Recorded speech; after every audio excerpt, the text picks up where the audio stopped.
what the heck is going on with real estate? Back in March, you may have heard all kinds of news reports of a major shakeup in the real estate industry. And your takeaway may have been that commissions are no more. And you may have thought, how is that going to work? Agents aren't going to work for free. Well, I've spent the last few months waiting for a bit of the dust to settle, though possibly more is likely to fall. And I'm here today to bust some myths. Because, unfortunately and disappointingly, I didn't hear or read from a single news source that they got the facts right. You may have heard that there was a lawsuit and a settlement, and you may have concluded that at least some real estate agents must have done something wrong. Heck, I've even heard from some folks whose understanding is that there's a new law prohibiting commission. So today, and in a few more companion videos, I hope to explain what I'm ironically calling the New World Order of commissions. Spoiler alert, it's very likely going to stay the same old world we live in now. So, the first myth to bust.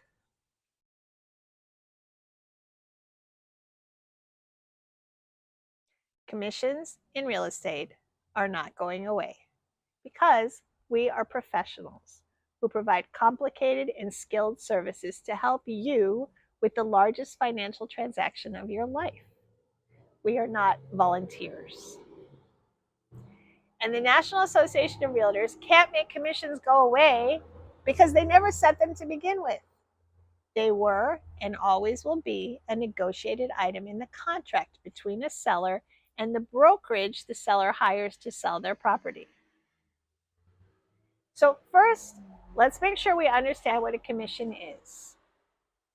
Generally, real estate agents are in the subgroup of professional service providers who have a fiduciary duty to the consumer hiring them, such as investment advisors or entertainment agents. We all get paid by commission, which means we work first, then we get paid for that work at a later date after some contractual event has occurred. But I think we should back up and talk about how commissions in residential real estate have usually worked since the mid-90s. I use the word usually on purpose. There are regional, localized norms for housing prices, of course. Properties are valued based on location, after all. And there are market forces at work with housing prices, just as there are for any other goods or services you buy every day. For example, I did some research, and in my town and the close surrounding towns, an extra large one-topping pizza costs on average about $25. Does that mean that all the pizzeria owners sit down and discuss their pricing strategy? Do they agree on a floor and a ceiling? Do they pressure each other not to raise prices? No. A, that would be collusion or price fixing, and that's illegal. And B, that's not how markets in a capitalist system work. Duh, you already knew that. You, like I do, may go to Whole Foods to get a hormone-free, organic, wild-raised turkey when I'm going to serve Thanksgiving dinner.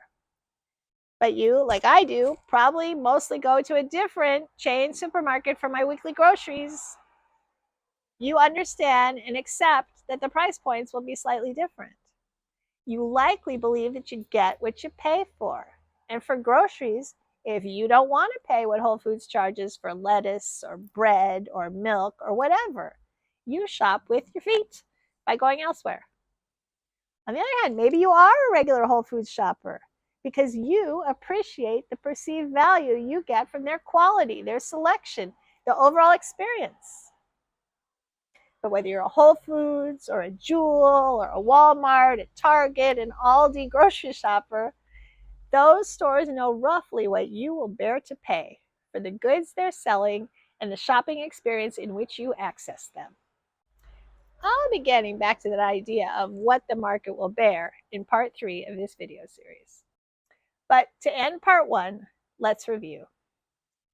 Back in March, the media pronounced the end of real estate commissions.